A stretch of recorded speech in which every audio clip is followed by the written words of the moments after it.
السلام عليكم ورحمة الله وبركاته. شلونكم بنات؟ عساكم إن شاء الله بصحة وعافية.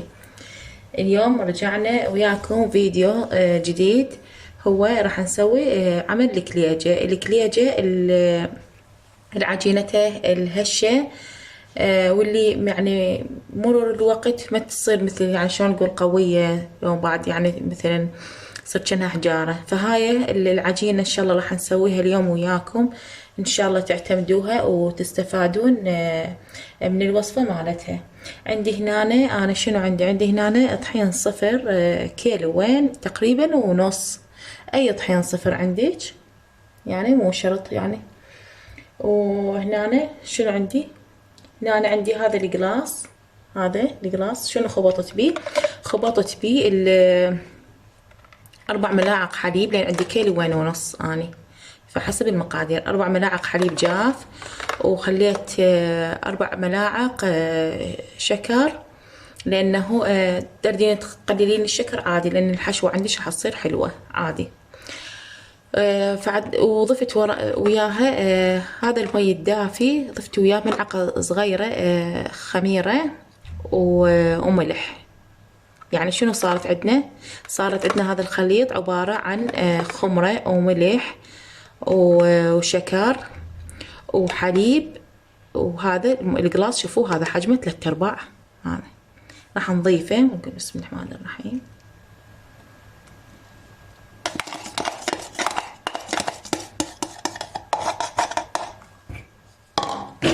وعندنا هنا شنو عندنا هنا ظرف فانيلا، يعني حسب اللي انتم تحتاجوا، ظرفين عادي بكيفكم. وهنا أنا عندي 3 أظرف من البيكنج باودر، يعني هذا شوي ينافخ العجين حلويات. ان شاء الله هاي العجينة نسويها ان شاء الله تعتمدوها. وللمبتدئات اكثر شي يعني يعانون من العجينة مالتها، فعندهم يعني لو تصير قوية، لو تصير مثلا مثل الشكرلمة هم مو طيبة اذا صارت كلش مثل الشكرلمة هشة.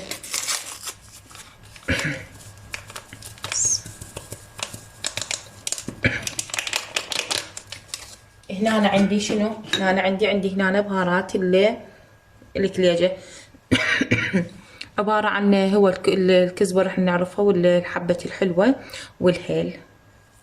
تقدرين تخلين بس هيل ترى همين عادي، بس احنا معتمدين على هاي وصفتنا. نخلط المكونات حتى كلها قبل العجين، قبل لا نضيف الزيت، مو الزيت العفو، سمنة أو زبد.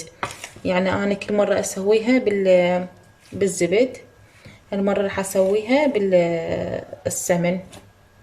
السمن هم عبارة يعني سمن دافي مو حار، إذا حار راح تخلي العجينة شلون تصير يعني سمرة.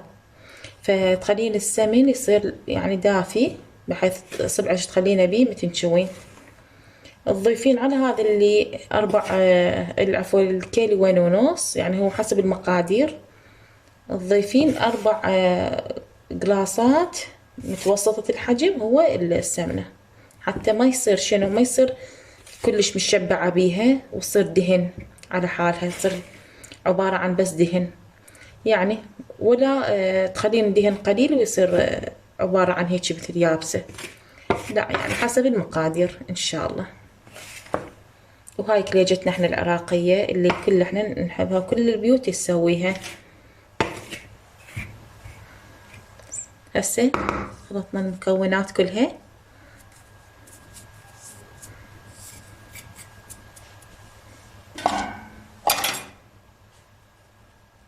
هسه راح نبدي نضيف السمن هذا او الزبد، تردين عادي، تردين تضيفين قسم زبد وقسم سمن هم نفس الشيء. هسه هذا اول قلاص،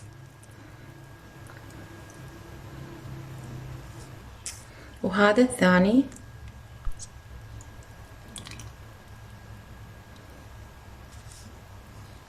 هسه نبدي نخلط.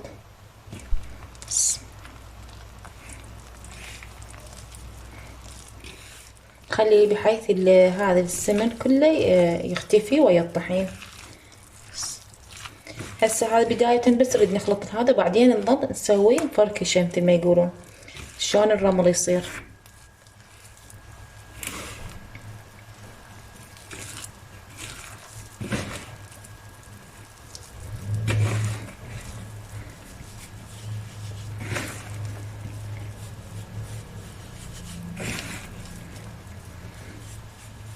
بهذا الشكل حتى العجين عفوا الطحين كله يصير بيه سمن.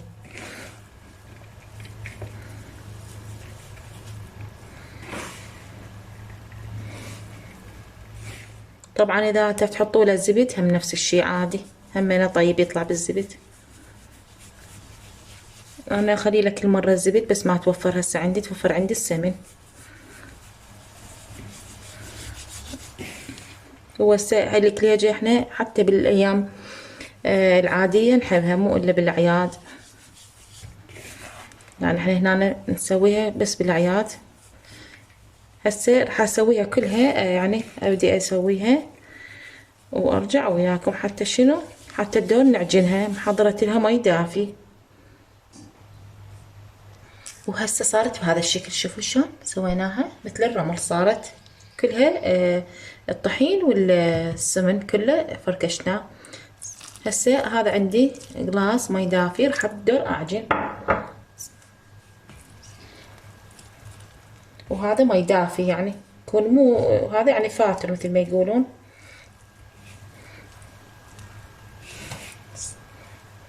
يعني شوية العجينة شقد ما تعجنين بيها فد 10 دقايق كافي تعجنين بيها، تصير افضل باللف.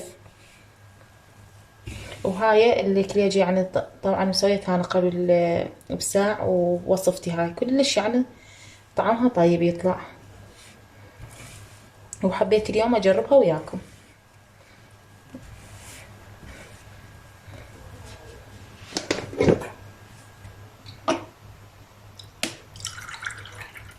طبعا المي شوية شوية حتى ما يصير ما تغرق، يعني كل ما يخلص قلاص تشوفيها بعدها تضيفي لها قلاص.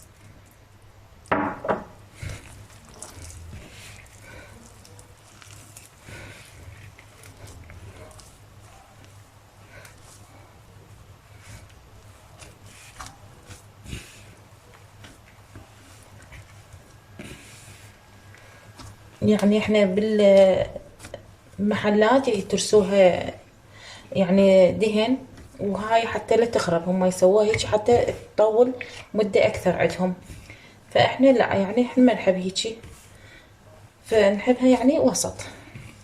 هسه راح اكمل العجينة. شوفوا مثل ما قامت تتماسك شوية شوية، قامت تتماسك. حكمل العجينة وارجع وياكم. وهسه من بعد 10 دقايق عجين، شو شلون صارت هاي بهالشكل. هسه راح نتركها فد نص ساعة ترتاح.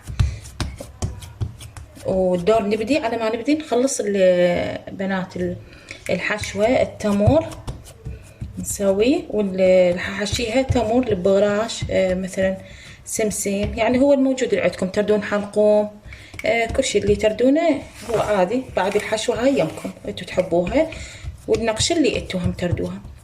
فهسه هاي العجينة مالتنا راح اتركها فد 10 العفو نص ساعة. هاي شوفوا شكلها، هاي شلون عجينتها صارت. راح اتركها اغطيها نص ساعة وارجع وياكم. وهاي هسه من بعد ما رجعنا ورا نص ساعة، شو شلون صار هذا شكلها. راح اشكلها على شكل كرات نفس هاي، نفس الشي حتى يصير كل الكليجة حجم واحد، وارجع وياكم. وهاي كليجتنا هسه هاي خليناها بهذا الشكل بهذا القالب بدون ورق زبدة ولا ابد. دهنا القالب بأي دهن عندك أو زيت عادي، زبد عادي. فدهنا القالب وخليناها يعني طلينا الوجه مالتها بصفار البيض بهذا الشكل. وهسه راح نخليها بالفرن على درجة 180 ونشوفها. وهاي النقشة الثانية سويناها البغراش وجوز. هاي النقشة الثانية. وهسه هاي كليجتنا كملت. ان شاء الله تجربوها وتعجبكم. سهمكم وسهمنا العافية ان شاء الله. مع الف سلامة.